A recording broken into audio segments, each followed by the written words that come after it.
दोस्तों, भारतीय मूल के ऋषि सुनक इन दिनों काफी चर्चा में हैं। अगर वो ब्रिटेन के प्रधानमंत्री बनते हैं तो एक इतिहास बन जाएगा। ऋषि सुनक ने ब्रिटेन के प्रधानमंत्री पद की दौड़ के अंतिम चरण में जगह बना ली है। सुनक ने टोरी सांसदों के 5वें और अंतिम दौर में मतदान में 137 मतों से जीत हासिल की है। अब फाइनल में उनका मुकाबला विदेश मंत्री लिज ट्रूस के साथ होगा। वहीं ब्रिटेन के चुनाव पर पैनी नजर रखने वाले विशेषज्ञों का मानना है कि ऋषि सुनक के लिए 10 डाउनिंग स्ट्रीट की राह आसान नहीं रहने वाली है।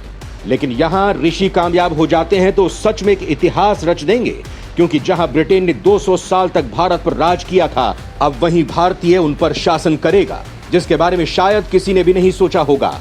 शायद खुद ब्रिटेन ने ही नहीं सोचा होगा। खैर, अब ये देखने वाली बात होगी कि ऋषि सुनक की मेहनत उन्हें कहां ले जाती है। लेकिन इस रेस में यहां पहुंचना भी किसी भारतीय के लिए बहुत बड़ी कामयाबी के बराबर ही है, क्योंकि ये भी एक ख्वाब का हकीकत में बदलने जैसा ही है, जिसे ऋषि सुनक ने पूरा किया है। उनका यहां तक का सफर भी बहुत कठिनाइयों से गुजरकर पूरा हुआ है। लेकिन दोस्तों, आपको जानकर हैरानी होगी कि ऋषि सुनक जो ब्रिटेन के प्रधानमंत्री की रेस में शामिल हैं, उनकी संपत्ति यहां की महारानी से भी ज्यादा है। इस वीडियो में मैं आपको ऋषि सुनक की निजी जिंदगी की पूरी कहानी के बारे में बताने वाला हूं, जिसमें आप उनकी पढ़ाई से लेकर कामयाब करियर तक की पूरी कहानी के बारे में जान पाएंगे। इसके साथ ही उनकी लव स्टोरी के बारे में भी जानेंगे। तो वीडियो को बिना स्किप किए अंत तक जरूर देखिएगा। दोस्तों, ब्रिटेन के राष्ट्रपति बोरिस जॉनसन के इस्तीफे के बाद ब्रिटेन सरकार में वित्त मंत्री रहे ऋषि सुनक को प्रधानमंत्री पद का प्रबल दावेदार बताया जा रहा है। ब्रिटेन के प्रधानमंत्री की दौड़ में अब सुनक और ट्रूस दो ही दावेदार बचे हैं। अगर सुनक जीत जाते हैं तो ब्रिटेन का पूरा इतिहास ही बदल देंगे। ब्रिटेन के वित्त मंत्री रहते हुए भी सुनक काफी चर्चा में रहे थे। जहां ऋषि सुनक हमेशा अपने कामों को लेकर सुर्खियों में बने रहे थे, वहीं वो अपनी संपत्ति को लेकर भी टॉप पर रहे हैं। मार्च 2022 में आई संडे टाइम्स रिच लिस्ट में ऋषि सुनक और उनकी पत्नी अक्षता मूर्ति का नाम भी शामिल था। तब ये बात चर्चा में आई कि दोनों दंपति की संपत्ति ब्रिटेन की महारानी से भी ज्यादा है। उस लिस्ट के मुताबिक ये दंपति 73 करोड़ पाउंड की संयुक्त संपत्ति के साथ इस सूची में 222वें पायदान पर थी। इस सूची में अनुमानित 28.472 अरब पाउंड की संपत्ति के साथ शीर्ष पर भारतीय मूल के हिंदुजा बंधु थे। द टाइम की एक रिपोर्ट के मुताबिक भी इस दंपति की अपनी निजी संपत्ति लगभग 430 मिलियन पाउंड आकी गई है, जो उन्हें महारानी से ज्यादा अमीर बनाती है। महारानी की संपत्ति 350 मिलियन पाउंड है। ऋषि सुनक नेता बनने से पहले इन्वेस्टमेंट बैंकर गोल्डमैन सैक्स के विश्लेषक थे।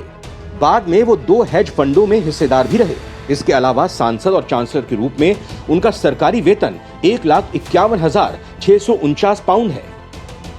अक्षता और सुनक के यूके और कैलिफोर्निया में कम से कम 4 घर हैं। साथ ही उनका किंगस्टन में एक 5 बेडरूम का घर भी है, जिसकी कीमत लगभग 7 मिलियन यूरो यानी 56 करोड़ रुपए है। साथ ही उनके पास करोड़ों का एक जॉर्जियन मैंशन भी है, जो सुनक के नॉर्थ यॉर्कशायर निर्वाचन क्षेत्र में 12 एकड़ में बना हुआ है। इसके अलावा उनका वेस्ट लंदन के ओल्ड ब्रॉम्पटन रोड में भी एक फ्लैट है। उनका सेंटा मोनिका बीच पर एक पेंट हाउस भी है, जिसकी कीमत 5.5 मिलियन यूरो यानी 44 करोड़ रुपए है। ऋषि सुनक की निजी जिंदगी की बात की जाए तो उनका जन्म 12 मई 1980 को ब्रिटेन के साउथहैम्पटन में हुआ था। उनके माता पिता दोनों भारतीय मूल के थे। पिता डॉक्टर थे। ऋषि 3 भाई बहनों में सबसे बड़े हैं। उन्होंने विंसचेस्टर कॉलेज से राजनीति विज्ञान की पढ़ाई की। इसके बाद ऋषि ने ऑक्सफोर्ड यूनिवर्सिटी में दाखिला लिया, जहां उन्होंने फिलॉसफी और इकोनॉमिक्स में डिग्री हासिल की। राजनीति में उनका आगाज 2015 में हुआ, जब वो यॉर्कशायर के रिचमंड से सांसद बनके पहली बार संसद पहुंचे। उस समय ब्रेक्जिट का समर्थन करने के चलते पार्टी में उनका कद लगातार बढ़ता चला गया। जब से ऋषि सुनक की ब्रिटेन के प्रधानमंत्री बनने की चर्चाएं तेज हुई, तभी से ऋषि सुनक और उनकी पत्नी अक्षता मूर्ति को इंटरनेट पर काफी ज्यादा सर्च किया जा रहा है। ऋषि की पत्नी भी भारतीय हैं। वो भारत की दिग्गज आईटी कंपनी इन्फोसिस के फाउंडर NR नारायण मूर्ति की बेटी हैं। अक्षता का एक भाई भी है, जिसका नाम रोहन है। रोहन भी सोरोको के संस्थापक हैं। अक्षता मूर्ति का जन्म 1980 में हुआ था। जन्म के बाद अक्षता के माता पिता काम के सिलसिले में मुंबई शिफ्ट हो गए और अक्षता को अपने ग्रैंड पेरेंट्स के साथ रहने के लिए छोड़ दिया। अक्षता को लिखे एक लेटर में उनके पिता ने लिखा था कि तुम्हारी माँ और मैं दोनों ही उस समय यंग थे और करियर में अपने पांव जमाने की कोशिश कर रहे थे। इस लेटर के बारे में legacy letters from eminent parents to their daughter में भी लिखा गया है। अक्षता के पिता ने लिखा कि हुबली में तुम्हारे पैदा होने के 2 महीने के बाद वो उन्हें मुंबई ले आए। लेकिन हमें जल्द ही इस बात का एहसास हो गया कि एक बच्चे का पालन पोषण करना और साथ साथ करियर को मैनेज करना काफी मुश्किल काम था।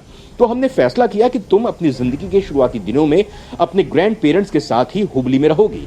अक्षता के पिता NR नारायण मूर्ति ने बताते हुए कहा कि अक्षता को उसके ग्रैंड पेरेंट्स के पास छोड़ना उनका काफी मुश्किल निर्णय था। हर वीकेंड पर वो बेलगाम की फ्लाइट लेते थे और फिर एयरपोर्ट से एक कार रेंट पर लेकर हुबली जाते थे।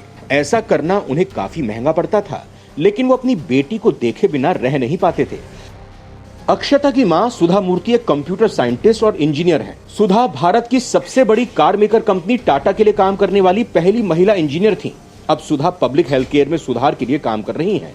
जब अक्षता फिर से अपने पेरेंट्स के पास वापस आई तो उनकी लाइफ उतनी आसान नहीं थी जैसे ग्रैंड पेरेंट्स के साथ हुबली रहकर हुआ करती थी।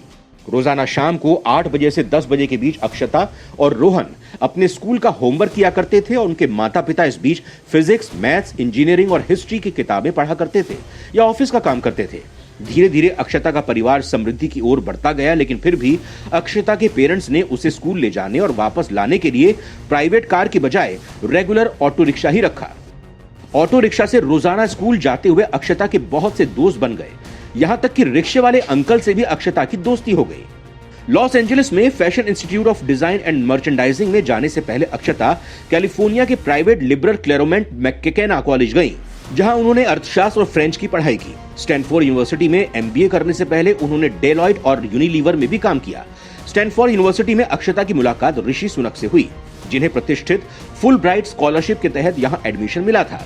इसके 4 साल बाद बेंगलुरु में अक्षता और ऋषि की शादी हो गई।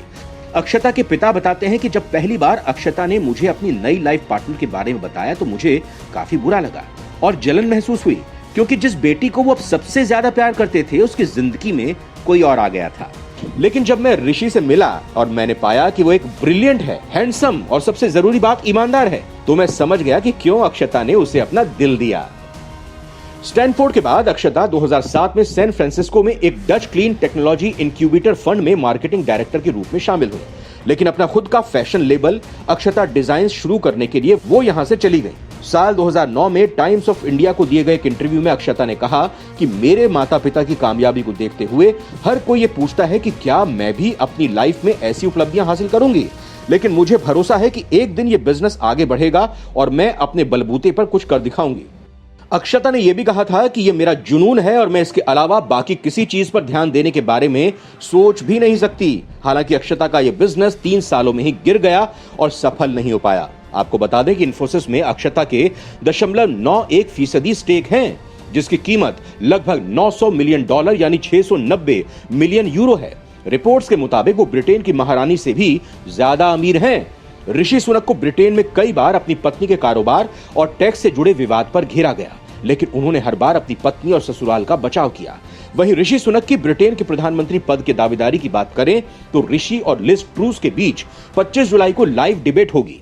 इससे पहले दोनों उम्मीदवार पूरे देश में टोरी पार्टी के सदस्यों के बीच अपने लिए वोट मांगेंगे, जिसके बाद टोरी पार्टी के 60,000 सदस्य अपने नेता के लिए डाक के जरिए वोट डालेंगे।